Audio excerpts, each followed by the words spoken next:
Shabbat Shalom everyone. Shabbat Parashat Vayetze. Let's see what we can learn this week from about relationships in Parashat HaShavua. Okay, so at the beginning of Perek Lamed, the Torah says the following. ותרא רחל כי לא ילדה ליעקב, ותקנא רחל באחותה. Rachel sees that she has not had any children yet, and she's feeling jealous of Leah. ותאמר אל יעקב, and she's speaking to Yaakov. הבה לי בנים ועם עין מתה אנוכי. Give me children. If you don't give me children, I'm going to die. That's very harsh. We hear how desperate she is, how anxious she is.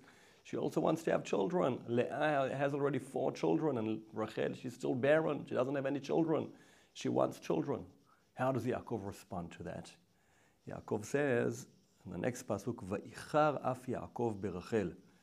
Va'ichar af means he's angry. Yaakov shows himself as if he's angry to Rachel.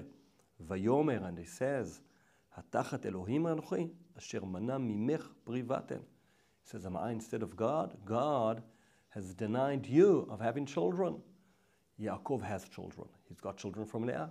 Rachel does not yet have any children. So we've got a situation here where only one of the spouses has been denied of children. And Rachel, she's anxious to have children. And that's Yaakov's response.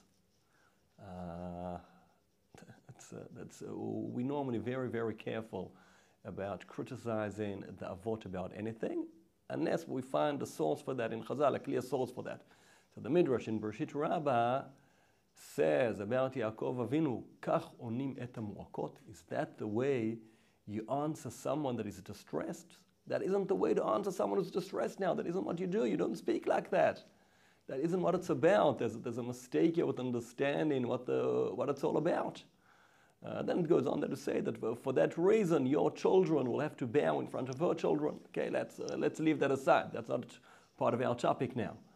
But Chazal, they say that isn't the way you answer here. Although Yaakov, his intentions were pure. We know that Chazal teaches in other places that the reason that the mothers were all barren, Sarah, Rivka, and Rachel, was because God wanted them to pray. And Yaakov understands that if Rachel now relies on him instead of God, what needs to happen here, which is Rachel praying, isn't going to happen properly. What does it mean that God wants the mothers to pray? What does he want out of them? Yeah, tell them pray and they'll pray. You don't need to...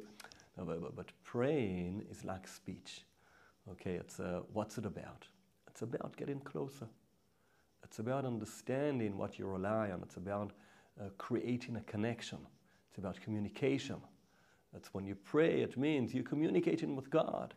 You ask and you understand. That's where you focus. That's what you focused on in your connection with God. In many ways, that's the same thing as about speech.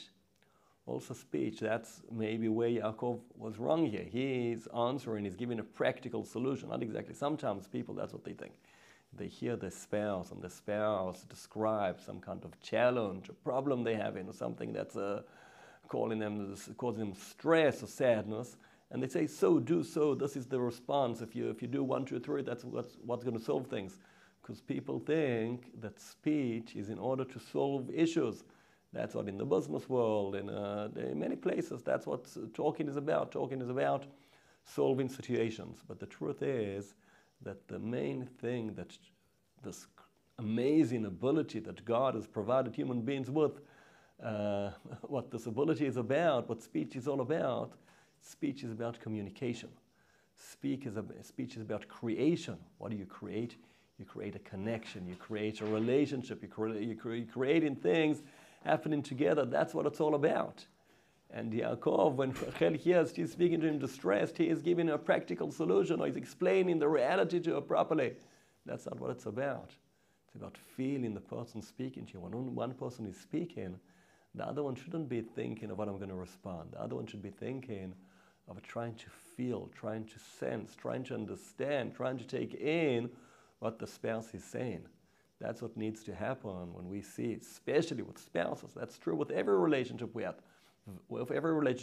But more so with our spouses, that the main thing about speech is creating the relationship.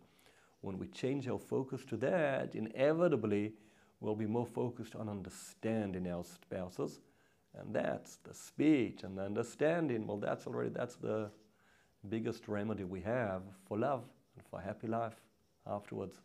Shabbat Shalom, everyone.